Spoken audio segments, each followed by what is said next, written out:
užsienio mokyklų dirbtuvės atėjo į pabaigą. Šiandieną susirinkome pasižiūrėti savo nuveiktus darbus, pasidžiaugti jais. Ir tikiuosi, kad toje kelionėje jūs patyrėte daug kūrybinio džiaugsmo, kažką sužinojote, prisilietėte prie įvairios medžiagos ir susipažinote su įrankiais.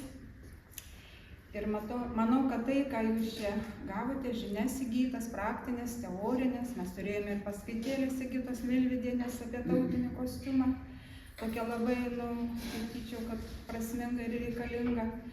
Tai manau, tą visą tai įsinešite su savim ir tos durys visą laiką čia pas mus yra atviros amatuose. Kas audė prie staklių, gali visada sugrįžti ir toliau austi. Ir projektas jau yra sėkmingai finansuojamas 8 kartą, nuo 12 metų su pertvarkom darbuojamės. Yra čia keletų tokių dalyvių, kurie eina per visas sekcijas, nori visko įrausti ir mokytis lipdyti ir išdėstyti. Tai labai džiaugiuosi. Džiaugiuosi aplinkinių regionų dalyviais, džiaugiuosi mūsiškiais. Manau, kad mūsų darbas yra reikalingas, prasmingas ir mes taip puoselėjam ir, kaip sakant, esam pas mūsų tradicijas senąsias. Jeigu nebūtų mokytojų, kaip minėjau, tai nebūtų ir mūsų rezultatų. Tai dabar gal pradėsime nuo to audimo, tai pakviesiu Almą Meškienę, dar tik keletą žodelių. Džiaugiuosi, kad tas mūsų menininkų būrys toks nemažas šiandien. Džiaugiuosi, kad ir mano gėlėlių yra kelios, ne visos galėjo, bet yra. Norėčiau pasakyti taip, tas pradžioj apie save, kadangi aš tuo keliu jau pradėjau nuo 4 klasės, kada audėm ant knygos. Tai buvo pirmieji žingsniai. O toliau 7-8 pagal programą, kas priklauso mokyklai, ir toliau kelias vis geryn.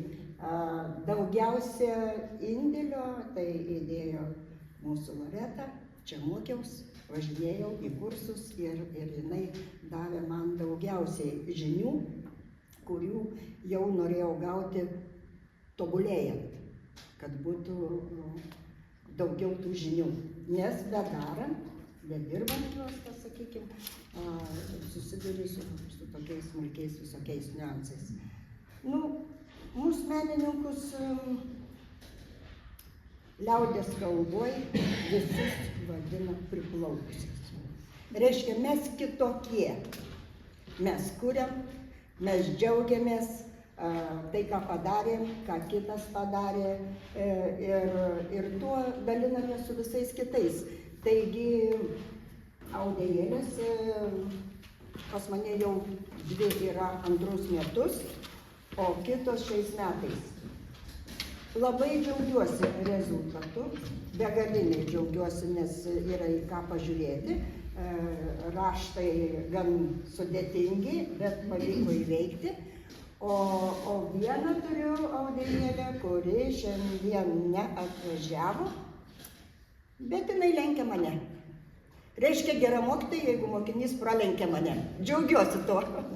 Todėl sakau nuoširdus ačiū čia ir kultūros namam, ir Eugenijai, kad priėmė mane į šitą būrį ir galiu draugauti tiesiog savo srity, amatų srity. Tai tobulinam ir einam pirmyn. Kadangi čia apie audimą šnekėjom, tai kiekvieną nutekantį jauną merginą turi turėti kraitę, ne? Taip jau dėjų neįsiversim. Ta kraitė turi audės ir nausti, mamos.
Šį kartą man norisi kalbėti ne apie keramiką. Aš bandau pasijausti tarsi kraštietė, užėjusi, užsukusi, eidama pro šalį ir pamačiusi žmonės, pamačiusi darbus. Nežinau, gal ne veltui darbai išeksponuoti taip, kad norint pamatyti, reikia pasilenkti, nusilenkti. Ir nusilenkti visomis prasmėmis. Ir ta netiesioginė prasme nusilenkti žmonėms, kurie yra, aš bandyčiau sakyti, susirgę nepagydomai.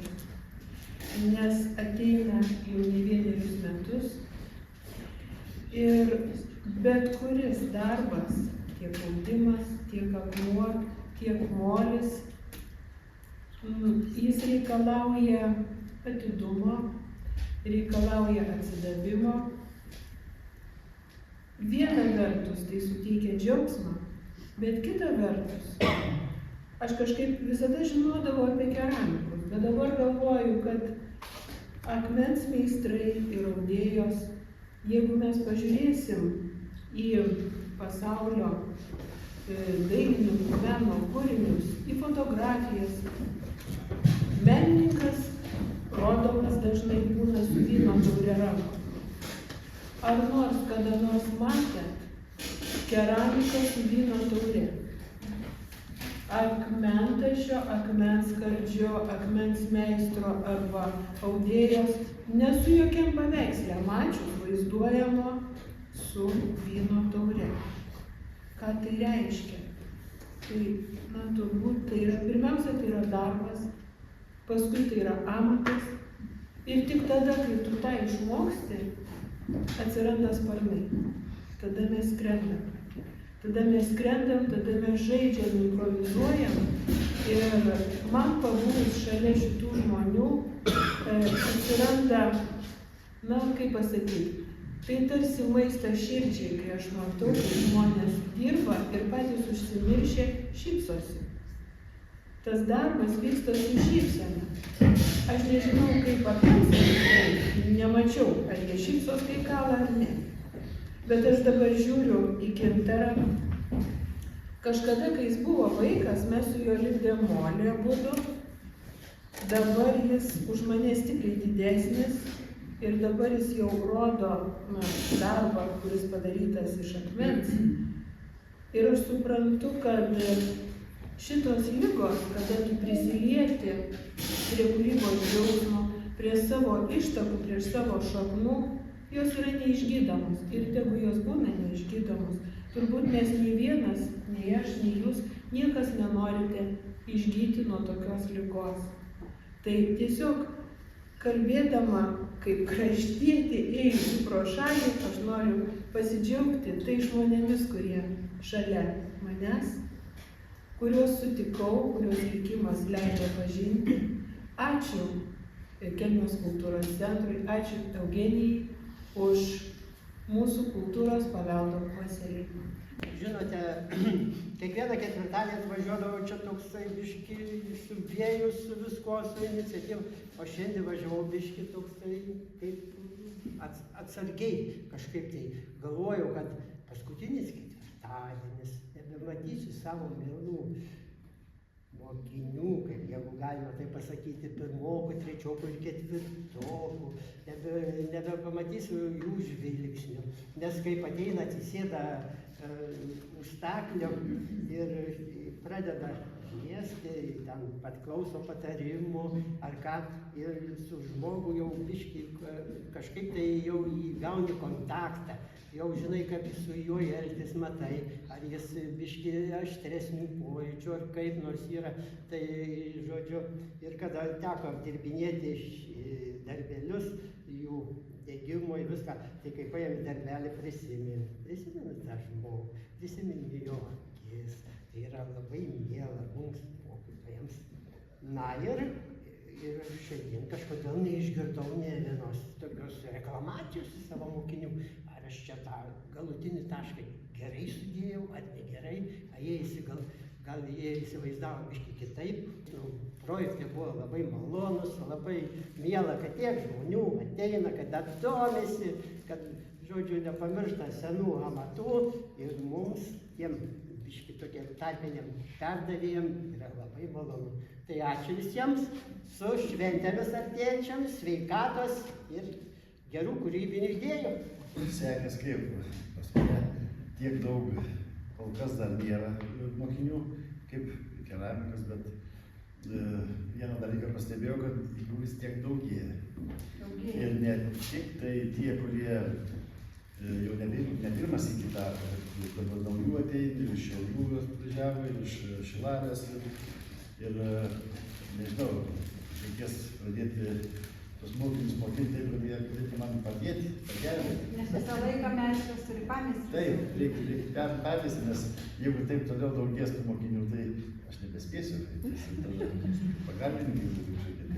O šiaip tai smagu, kad reiškia, nemeto amato, tas akmuo atrodo sudėtinga medžiaga, bet vis tiek yra norinčių ir vis daugiau ir žiūrėsim, kaip kitais metais bus. Jeigu vėl tai bus, tai padėsiu iš jų išspausti mokytoją padaryti. Ar jau vėl